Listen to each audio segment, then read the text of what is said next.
Salut à tous et bienvenue dans ce décryptage spécialement pensé pour les élèves de troisième année qui ont le nez dans leur révision de français. On le sait bien, la correspondance, c'est ce gros morceau du programme qu'on ne peut absolument pas esquiver. Alors aujourd'hui, on va tout décortiquer ensemble pour que ce chapitre n'ait vraiment plus aucun secret. Mais bon, comment on fait pour réellement maîtriser cette fameuse correspondance le jour J? Eh bien, l'idée, c'est de transformer ce petit stress des révisions en un véritable plan d'attaque super ciblé.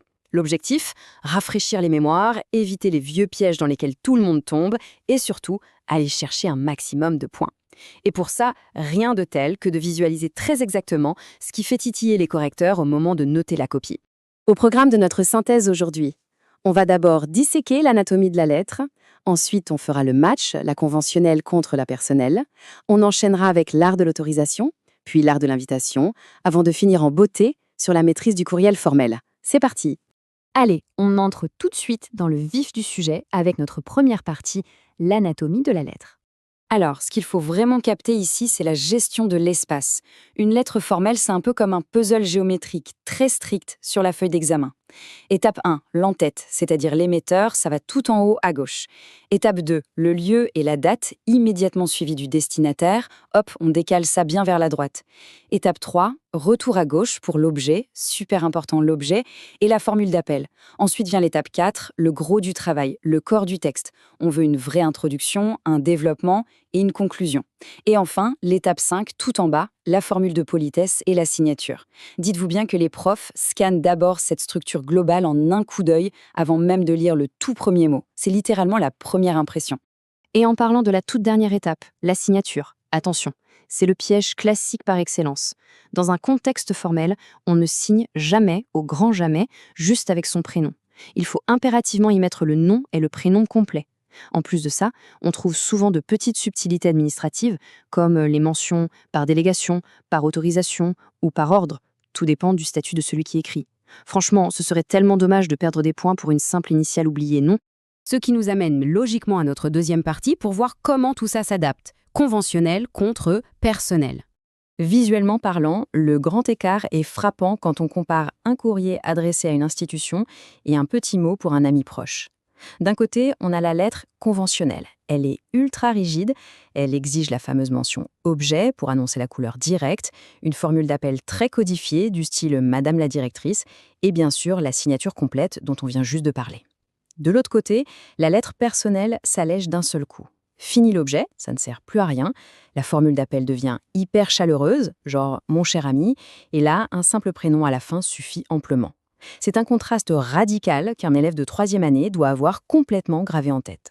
Voici une petite anti-sèche visuelle pour bien mémoriser ses attentes.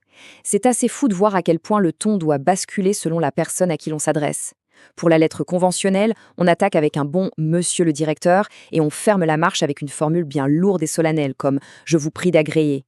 À l'inverse, dans le perso, un petit cher ami pour ouvrir la discussion. Et on conclut en mode beaucoup plus intime avec un « je t'embrasse » ou affectueusement. C'est exactement cette flexibilité-là qui est testée par les examinateurs. On continue notre parcours avec un scénario très classique des sujets d'examen. Troisième partie, l'art de l'autorisation. Là, il va falloir sortir la boîte à outils de précision linguistique.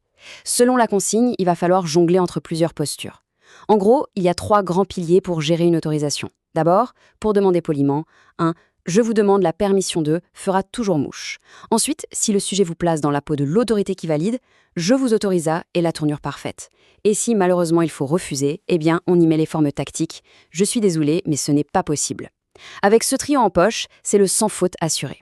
Ah, les petites parenthèses sur une subtilité grammaticale sur laquelle les correcteurs adorent insister, le choix de la petite préposition qui accompagne les verbes de permission.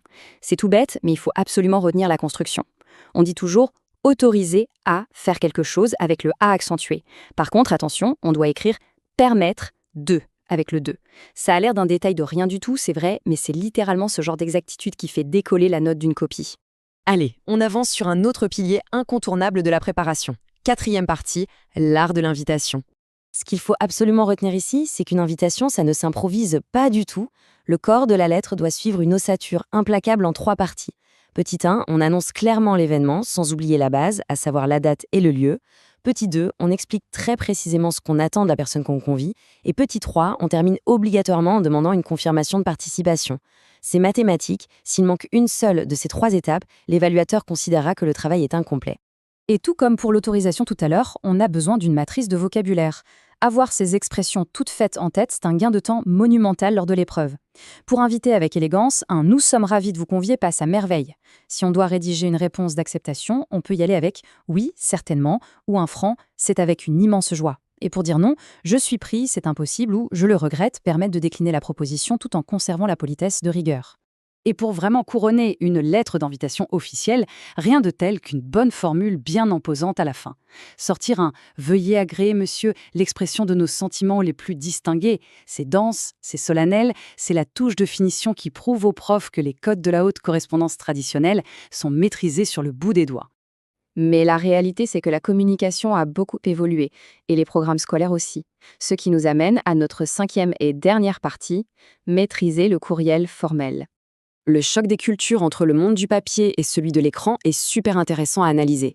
D'un côté, on l'a vu, on a la lettre formelle, chargée de ses vieilles traditions, avec ses formules exigeantes comme « Monsieur le directeur ». De l'autre, le courriel formel, ou l'email, qui joue avec des règles bien plus fluides et directes. La formule d'appel se transforme en un simple et efficace « Bonjour monsieur » suivi d'une virgule.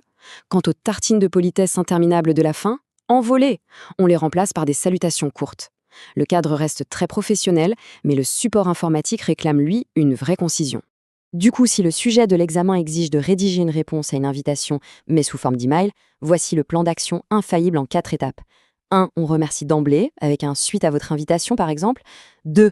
On ne tourne pas autour du pot, on confirme ou on décline la présence. 3. On glisse un mot pour réitérer très brièvement les remerciements. Et 4. On prend congé avec une salutation courte. C'est une démarche hyper logique qui montre qu'on a tout compris à la fameuse étiquette professionnelle. Et justement, pour la salutation finale de l'email, c'est vraiment une question de jauge selon le registre. Si c'est familier, des mots comme « salut » ou « ciao » font largement l'affaire. Pour le quotidien de base, le classique « cordialement » ou un « bien à vous » sont devenus la norme absolue. Par contre, attention, si on s'adresse à une autorité académique, on repasse direct en mode formel. Là, des termes comme « sincère salutation » ou « respectueusement » reprennent immédiatement leur place. Et voilà, on touche déjà à la conclusion de ce décryptage, ce qui laisse une grande question en suspens.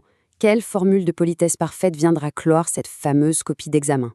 Le vrai défi maintenant pour les élèves de 3e année, c'est de s'approprier toute cette boîte à outils, de jouer avec cette architecture sur la page et de déployer le bon vocabulaire avec assurance. Honnêtement, avec ces concepts en poche, l'épreuve de correspondance n'est plus du tout un casse-tête, mais une superbe opportunité de briller. Bonne révision et surtout d'excellents résultats à tous.